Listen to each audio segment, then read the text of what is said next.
what if you have something that doesn't really look normal to you, doesn't have a plain old x squared or y squared in it? Well, we could think about substituting something else.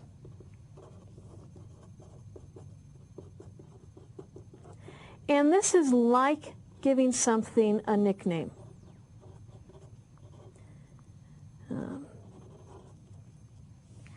We're going to rename whatever's inconvenient that we don't like to something we do like. So we'll rename an inconvenient variable. That's why that y to the fourth thing worked. We weren't writing it out, but we were using, let me bring this out a bit again, the same idea. An inconvenient variable to something convenient.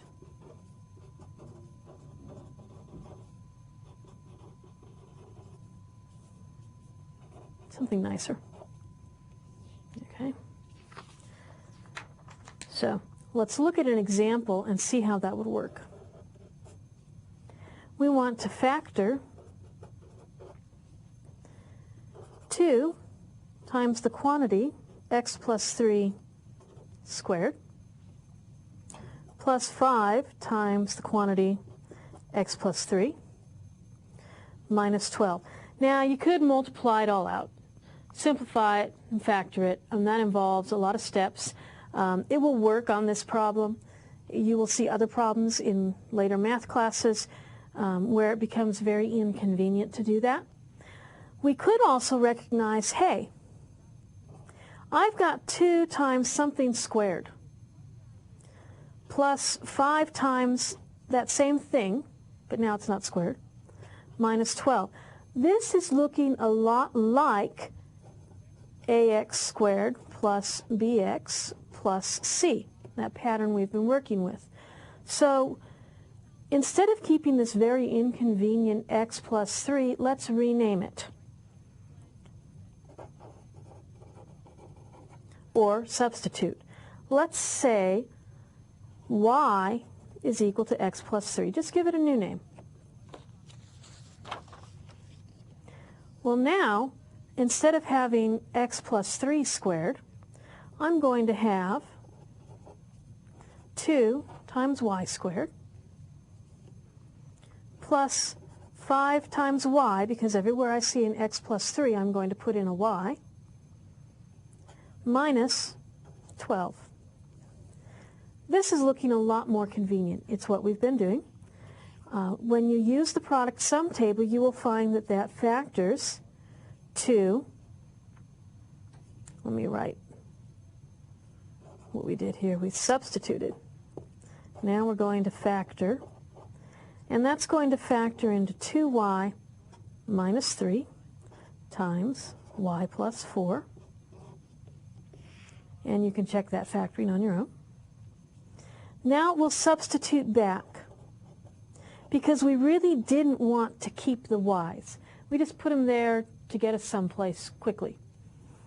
Everywhere we see a y, we're going to put in x plus 3. So we'll have 2 times x plus 3 minus 3. And that's going to be times x plus 3 plus 4. And we can simplify. Well, this is going to be, using our distributive property, 2x plus 6 minus 3. And x plus 3 plus 4 is simply going to be x plus 7. But 6 minus 3 can be simplified a little more. 2x plus 3 times x plus 7. And that's our answer.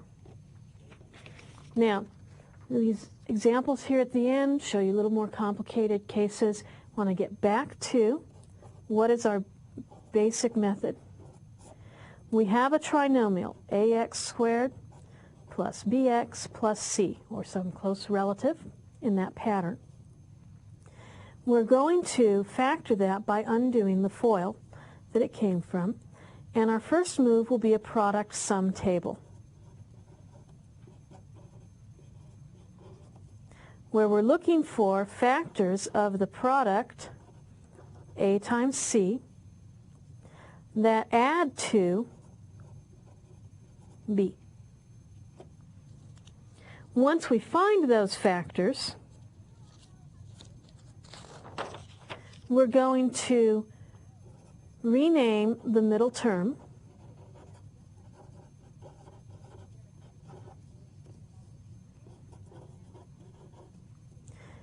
using the factors over here.